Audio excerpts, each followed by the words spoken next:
लेकिन हम काल और माया के देश में आने के कारण अपने कर्म के फंदे में फंस के गुलामी की जंजीरों में बंधे बैठे हैं। लेकिन जब वक्त के संत सतगुरु आते हैं तो उन जीवों को वो नाम का ज्ञान देके इनके मन में पड़े हुए भ्रमों को निकाल के और जो जन्म जन्मांतर के कर्म के बंधन थे उन बंधनों से मुक्त करके उन पापों से स्वतंत्र करा के पूरे करके और फिर उनको निज धाम में भेजते हैं। इसीलिए गुरु को हर बार पूजा गया है, गुरु को हर बार उच्च माना गया है, सर्वोच्च पद सतगुरु को दिया गया है। जहाँ भी धर्म का सिलसिला होगा, प्रभु की भक्ति का, चाहे वो किसी भी रूप में, किसी भी देश में और किसी भी स्थान जाति में होगा, वहाँ यही बात आपको मिलेगी कि बिना गुरु के किसी को ज्ञान नहीं हो सकता। क्योंकि परमात्मा ने ये विधान ही ऐसा रचा है कि जो जीव की भाषा बोलता हो, उनकी तरह वो सारे काम करता हो, उन्हीं के बीच में रह के और उन्हीं के ढंग से जो उनको बचने का उपाय बताता है, वही सतगुरु है। हम ये भेद नहीं जानते।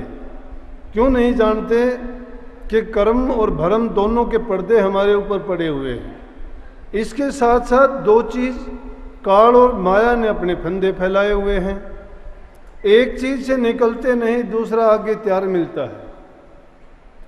अज्ञान के बस कोई भी अच्छा नहीं कर सकते हैं, कोई भी अच्छा करना चाहते हैं, लेकिन अज्ञान में जो भी काम किया जाएगा वो कभी भी संपूर्ण और पूर्ण रूप से अच्छा नहीं हो सकता। इसीलिए गुरु का अर्थ भी यही है गुरु हरत करत प्रकाश। यही गुरु का अर्थ है धर्म ग्रंथ इतिहास। गुरु का मतलब है अंधेरे को दूर करने वाला। अंधेरे का मतलब है अज्ञान, जो हमारे अज्ञान को दूर कर दे।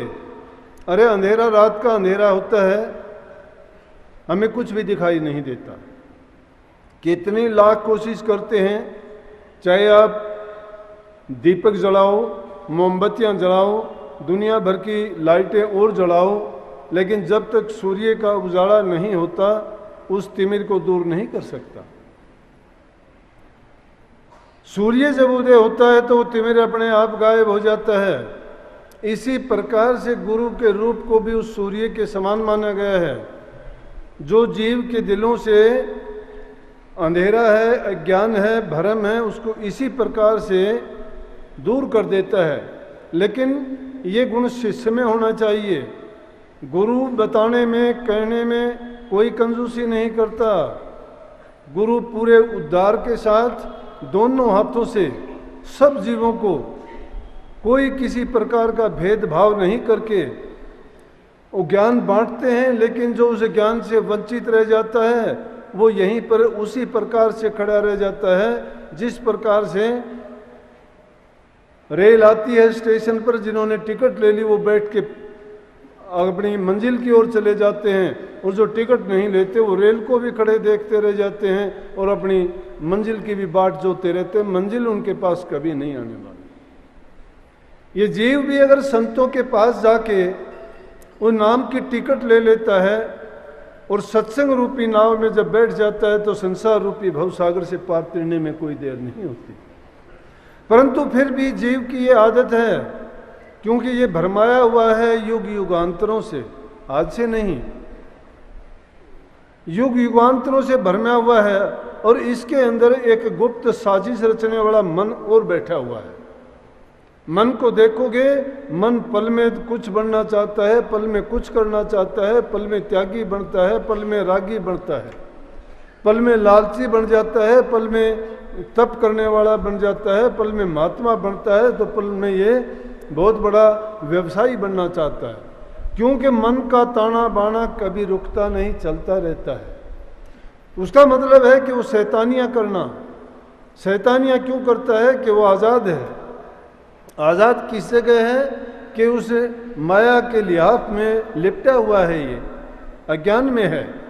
परंतु जब सतगुरु रूपी कोड़े इस पर बरसते हैं, जब ज्ञान का प्रकाश इसके हृदय में हो जाता है, तो ये मन धीरे धीरे करके काबू में आता है। मन मरता नहीं कभी भी।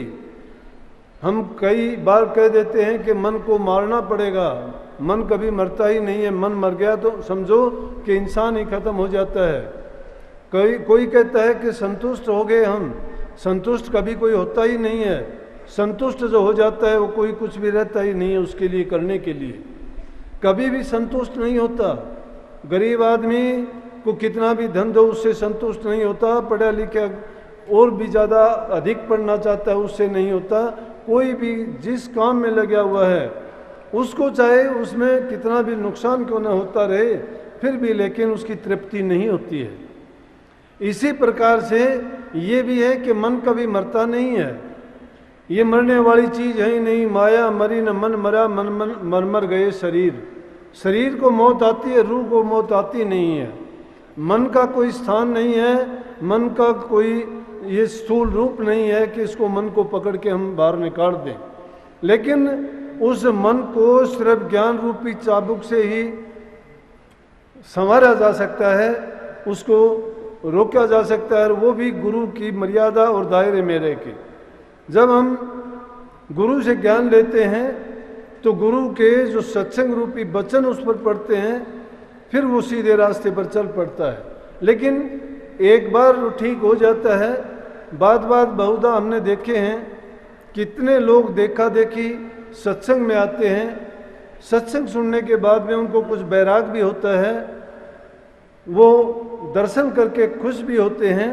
लेकिन फिर क्या होता है कि कुछ दिन के बाद में वो अपना रास्ते से फिर भटक जाते हैं। क्यों भटक जाते हैं? कि उन्होंने अभी ना तो गुरु को जाना है और ना ही गुरु को अपना अर्पण किया है। ये सिलसिला ऐसा है कि इसमें गुरु को अपना समर्पण करना पड़ेगा, तन से, मन से, धन से, सभी प्रकार से। जब गुरु के आप अर्पण हो जाते हो तो गुरु की आज्ञा में बरतना भी आ जाता है। गुरु कहते हैं कि तुम गुरु को जानो। गुरु है क्या? परमात्म रूप हमने कभी देखा नहीं है, गुरु के रूप में जानना चाहते हैं, गुरु पर यकीन नहीं है। अभी एक बात बताऊं, पिछले दिनों जब मेरा अमेरिका दौरा था, अमेरिका गया, वहाँ 2 बच्चे ऐसे थे, सत्संगियों के बच्चे थे। वो कहने लगे जी हमारी नाम की प्रबल इच्छा है। तो मेरा ख्याल है कि घर वालों ने उनको कहा होगा, क्योंकि हर इंसान जानता है कि अगर गुरु से दीक्षा ले लेगा, नाम ले लेंगे, तो उनकी भटकने की, कोई बुरी आदत अपनाने की, ऐसी दूसरी और बुराइयां हैं, उनसे बच जाएंगे और बिगड़ने की गुंजाइश कम रहेगी। और उन देशों में रहने वालों के लिए ये बात कोई मुश्किल भी नहीं है, बिगड़ते हुए देर नहीं लगती, संवारने में बड़ा टाइम लगता है। क्योंकि सत्संगी उनके माँ बाप हैं, तो उन्होंने कहा होगा कि महाराज जी जब आएँ आप नाम ले लेना। मैंने भी सोचा कि साल में टाइम लगता है, इनको पता नहीं कब मौका लगेगा। मैं कहने लगा कि पूरा भेद तो आपको नहीं बता सकता मैं, लेकिन थोड़ा आपको समझाऊंगा, और जब कभी अवसर मिलेगा नाम देते वक्त आप बैठ जाओगे तो ये और भी ज़्यादा आपको क्लियर हो जाएगा। अब बात क्या है, ये करनी का भेद है। राधा स्वामी मत करनी पर जोर देता है कि करनी करो। और करनी क्या है? नाम लेने से, अकेले से नाम करने से कोई कल्याण थोड़ा हो जाएगा। नाम है क्या? मंत्र है क्या? मंतव्य है। मंतव्य मंत्रना किसके साथ है? गुरु के साथ है। गुरु के साथ क्या मंत्रना है? गुरु सत्संग में सुनाता है, उसमें यही मंत्रना तो देता है कि जो चीज़ निषेध है उनको ना अपनाओ, जो चीज़ अपनाने योग्य है उनको जरूर अपनाओ, बुराइयों को छोड़ो, अच्छाई के रास्ते पर चलो। लेकिन ये जीव भटका हुआ तो पहले है ही, और इसको सुधारने में बड़ा टाइम लगेगा। लीक पुरानी छोड़ना आसान नहीं होता, बहुत दिनों में छूटती है। अगर छोड़ते भी हैं तो डर लगता है। महात्माओं के पास ऐसी अनेक घटना घटित हुई हैं कि जब किसी को वो पुरानी लीक छोड़नी पड़ी तो वो डर के मारे छोड़ नहीं पाए उनको। कहने लगे कभी ये ना हो जाए, कभी वो ना हो जाए। और जब अगर कोई घटना ऐसी हुई भी तो उनको लोगों ने ताने दे के ये कहा कि तुम और छोड़ो इन कामों को, तुम और गुरु के पास जाओ। अब पूछो गुरु से तुम्हारा क्या करेगा। तुम गुरु के पास नहीं जाते और उन्हीं चीज़ों को मानते रहते तो तुम्हारा अच्छा होता। लेकिन ये जानते नहीं हैं। संतों ने साफ करके बात जीवों के लिए कही है कि जो इंसान के साथ जो उसके करे हुए कर्म हैं वो कोई नहीं बच पाया। उससे चाहे कोई भी साधु संत फकीर ओलिया कोई हुआ, सब ने अपना कर्म भोगा, सब अपने कर्म भोगने के लिए आए। और जब तक कर्म भोग नहीं लिया जाता जीव का सफर कभी खत्म नहीं होता। तो संत कौन सी चीज देते हैं? वो नाम की दीक्षा देके उसके कर्म को खत्म करके इस जन्म मरण के सफर को खत्म करते हैं। लेकिन जीव नहीं समझता इस बात को।